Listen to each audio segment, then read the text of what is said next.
دوای ئامادەکاریانی هەولێرە بۆ یاریە دواخراوەکەی لە هەفتەی 21 خولی نایبی عێراق بەرامبەر کارەبا. یاریەکە بەهۆی نۆژەنکردنەوە یاریگەیانی زەوڕا لە کاتی خۆی ئەنجام نەدرا، هەرچەندە یانەی هەولێر بە کاتی ئەم یاریە ڕازی نەبوو، بەڵام لیژنەی پێشبڕکێکان دووپاتی کردەوە لە کاتی خۆی ئەنجام دەدرێت. یاریەکە پێنجشەممە کاتژمێر 9 شەو لەسەر یاریگای شەعب لە شاری بەغداد ئەنجام دەدرێت. طبعا مباراة الكهرباء مباراة يعني بێگومان یاری کارەبا یاریەکی تایبەتمەندە. کارەبا وەکو ساڵانی ڕابردوونیە، ئەم ساڵ تیپێکی بەهێزە ڕکابەری پێشنگ دەکات و لە هەموو لایەنێک پێشکەوتووە.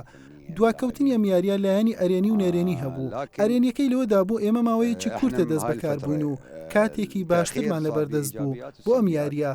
نەرێنێکەشی ئەوە بوو دوای سەرکەوتن بوو بەرامبەر کەربەلا، گەشتی بەغداشمان کرد و ماینەوەش خەرجی کەوتە سەر کارجێڕی، بەڵام یاری نەکرا. ئێستاش ئامادەین بۆ یاریەکە لەگەڵ دابڕانی زۆر یاریزانەکانیش.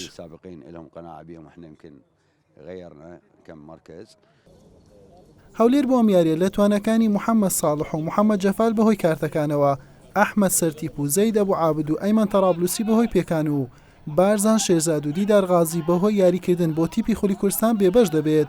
هەریەکە لە ئیمانیال ئۆگۆی و ئەحمەد مەکەنزیش بەهۆی بەشداربوون لەگەڵ هەبژاردەکانیان گومان لە بەشداریکردنیان لەو یاریە دەکرێت.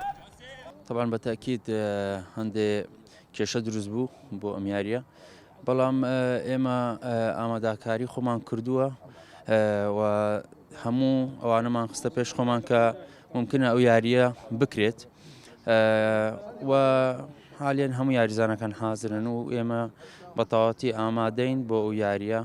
کارەباش تیپێکی باشە زۆر و یاریەکەش لە بەغدایە بەتەکیدی یاریێکی ئاسان نیە، بەڵام ئێمە ئامادەین و ئینشاءڵڵا بڕۆین سەرکەوتن بەدەست بێنین لەوێ.